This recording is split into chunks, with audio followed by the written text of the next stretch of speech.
saya tidak akan memberikan pengarahan karena yang di bawah ini lebih pintar semuanya. Ya, ini acara yang saya dikasih tahu juga yang mendadak sekali Pak Gub, baru beberapa hari yang lalu. Padahal jadwal kita sudah lumayan. Cuma pas ditanya siapa aja yang di situ, yang mengundang katanya ada Ketum Adin, ada Ketum Dida, ada senior Bang Ivan, Bang Chandra, Pak Gub. Saya bilang ini pelanggaran kalau kita nggak hadir di sini, bahaya. Tapi MC-nya ya karena Melayu, saya juga kan Melayu. Pantunnya banyak banget. Saya tidak mau nambah pantunnya karena saya khawatir pantun saya lebih bagus. Jadi saya nggak perlu pakai pantun. Baik, saya singkat aja. Bismillahirrahmanirrahim. Selamat pagi. Assalamualaikum warahmatullahi wabarakatuh. Alhamdulillah wassallallahu ala billah. Yang terhormat Pak Gubernur Sumatera Utara, Tum Dida, ya, beliau sahabat kita. Jangan mulai, ya itu bisa pelanggaran itu, ya kan? Sahabat kita, Pak Gubernur Sumatera Utara, dan Pak perangkat yang hadir, kemudian Ketum Anin yang makin hari makin agresif. Saya lihat, saya beberapa kali diskusi dengan Pak Presiden makin senang dengan manuvernya Kadin yang real, yang konkret, yang betul-betul bantu. Lalu kemudian ada Ketua Umum Kadin Sumatera Utara berada di bidang, ada seniornya banyak sekali. Kalau nggak disebutkan yang hafal di sini bisa kita dijewer juga nanti. Ada Bang Chandra, ada Bang Ivan, ada brother saya, Bro Ten, Taufan, dan banyak sekali yang hadir. Ada senior saya, Bang Rahmatsa, ada sahabat-sahabat saya, senator dari Sumatera Utara, ada Bu Putri, ada Ustaz Dedi, banyak konjen juga ini. Thank you, ya, all our colleagues, consular general from many friendly country. Thank you for your coming, thank you for your attending for this great event, dan tentu bapak-bapak semua yang hadir di sini. Saya singkat aja. Jadi bapak-ibu sekalian, saya ketua parlemen pertama yang sebelum presiden dilantik itu ketemu. Saya ingat betul itu Pak Prabowo belum dilantik. Pak, saya sampaikan untuk pertama kalinya Pak, parlemen kali ini betul-betul saya akan pimpin menjadikan parlemen yang kolaboratif, yang inklusif, yang efektif. Beliau paparan berjam-jam beberapa kali. Sultan, kita tuh kaya betul. Kita ini sudah super kaya. Kita ini pokoknya macam-macam. Kita ini yakin betul bahwa kita akan jadi one of the mungkin top 5 atau bahkan top 4. Syaratnya kita guyup, kita bersatu, kita bagi bahasa incorporate, kita saling support. Nah, saya mendengar paparan dari beliau, target pertumbuhan 8%. Ya, bukan sesuatu yang gampang sekali, apalagi di tengah-tengah kondisi global yang kadang-kadang up and down-nya cepat sekali. Tapi saya percaya bahwa bukan tidak mungkin. Ya, seputar yang tadi Pak Gub sampaikan, mulai dari government spending, kemudian investasi, industri, hilirisasi. Kalau itu dimaksimalkan semua, saya sih sangat yakin bahwa apakah dia tahun terakhir atau bahkan bisa lebih cepat, 70-80% itu bisa dicapai, bisa achieve. Nah, pekerjaan kita semua, tanggung jawab kita semua. Nah, kami mengambil peran. Saya sampaikan, kalau posisi DPD dari konstitusi, dari undang-undang, sebenarnya lebih banyak selain dari sisi regulasi, undang-undang, dan lebih banyak juga mengawasi. Tapi saya sampaikan, ini ada Bang Parlin juga Bang Parlin. Oh, lama gak ketemu Bang Izin Bang. Bisa kena jawab juga kita kan. Saya sampaikan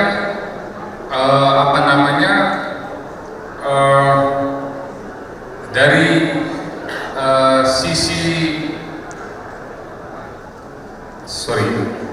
saya tadi mau sampaikan DPD itu lebih banyak itu mengawasi. Tapi kali ini Pak, kami bukan hanya mau mengawasi, tapi mau mengawal agar program-program terbaik Bapak Presiden, agar program-program prioritas seperti makan bergizi gratis, kemudian kemudian kemandirian pangan, energi, dan lain-lain, hilirisasi itu kita kawal. Makanya kami atas nama DPDRI merasa bangga, salut, dan senang sekali dengan Ketum Kadin dan semua perangkat Kadin yang hari ini one step ahead, satu langkah di depan, memastikan agar program-program prioritas Presiden, program-program terbaik negara itu betul-betul berhasil dengan baik. Karena sama, posisi kita sama, memastikan agar negara ini betul-betul bisa bergerak. Nah, dari situ posisi kami. Lalu saya bicara yang dalam waktu yang sangat singkat, posisi tema hari ini North Sumatera Utara, ada hubungannya dengan investasi, industri, trade, dan halal. Kalau tadi skala Indonesianya, skala nasional, ada target yang ya boleh dianggap tinggi, ambisius, tapi bukan tidak mungkin. Nah, kita bicara tentang Sumatera Utara. Saya part of Sumatera. Saya bagian dari orang Melayu, Sumatera. Saya diberikan kepercayaan oleh teman-teman senator dari Aceh sampai Papua untuk memimpin lembaga. Saya harus mengatakan bahwa harusnya size ekonomi Sumatera Utara plus Sumatera secara umum itu apa ya, bahasa saya jadi Goliat baru. Kenapa? Karena memang dari sejarahnya Sumatera Utara ini luar biasa. Apa sih yang nggak ada? Yang dunia butuhkan ada semua di sini. Mulai dari perkebunan, pertanian, kemudian turismenya, seluruh syarat untuk menjadi yang terdepan itu memang ada di sini. Nah, tinggal PR kita. Saya tadi malam diskusi panjang dengan Pak Gubernur, Ketum Kadin, Bang Iban. Saya sama pandangannya. Coba lihat begini. Kita ambil contoh ASEAN. ASEAN yang paling emerging sekarang Vietnam. Vietnam itu bagaimana dari bengkel, dari negara ya korek-korek yang otak-atik seperti bengkel, tapi hari ini menjadi pencipta. Di Jakarta, taksi-taksi sekarang green taxi itu sudah banyak dari Vietnam. Bayangkan itu baru beberapa tahun yang lalu. Saya mau sampaikan begini. Dulu yang besar yang memimpin.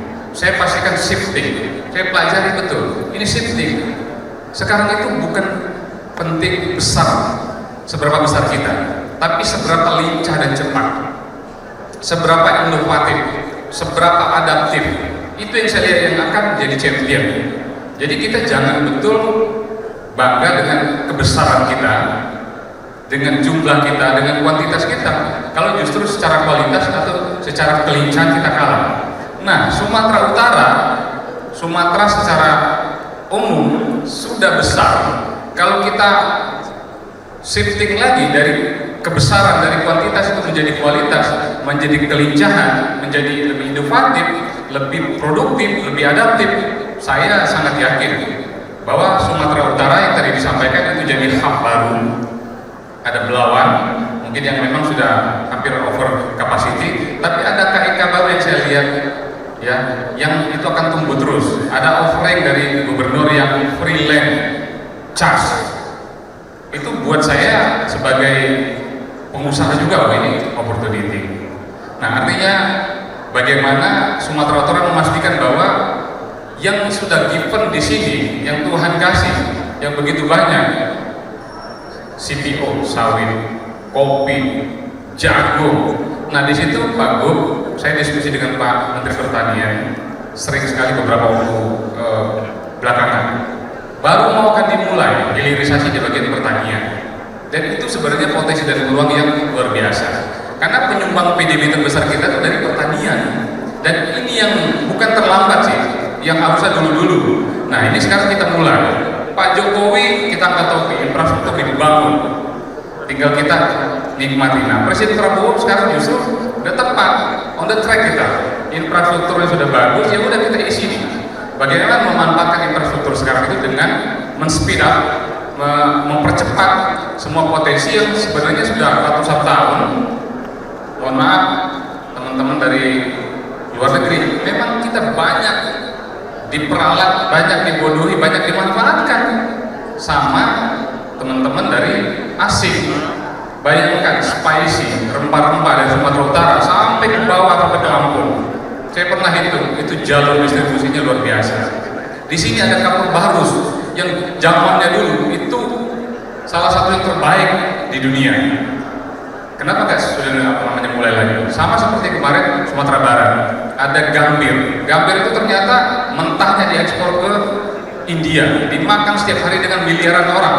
Kalau dihilirisasi, multiplier efeknya itu bisa ratusan kali.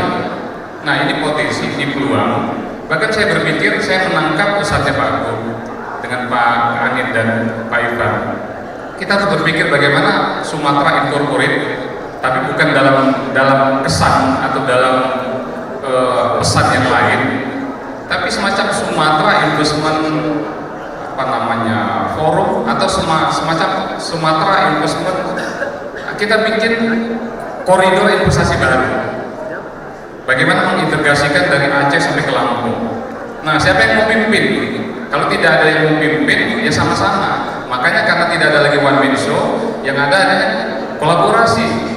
Tinggal siapa besar. Nah, Sumatera, kita tahu bahwa yang paling besar itu Sumatera Utara. Jadi provinsi lain pun harus mengakui bahwa oke, Sumatera Utara yang paling depan, kita setuju. Pimpin kita sama-sama. Nah, kami posisi DPD pasti sangat akan full mendukung bagaimana mimpi besar Sumatera Utara dan Sumatera secara umum itu bisa terwujud menjadi goliat baru ekonomi, menjadi pusat pertumbuhan baru ekonomi, menjadi yang terbaik di Indonesia. Selamat kepada teman-teman, demikian. Warahmatullahi wabarakatuh. Izin berkenan Ketua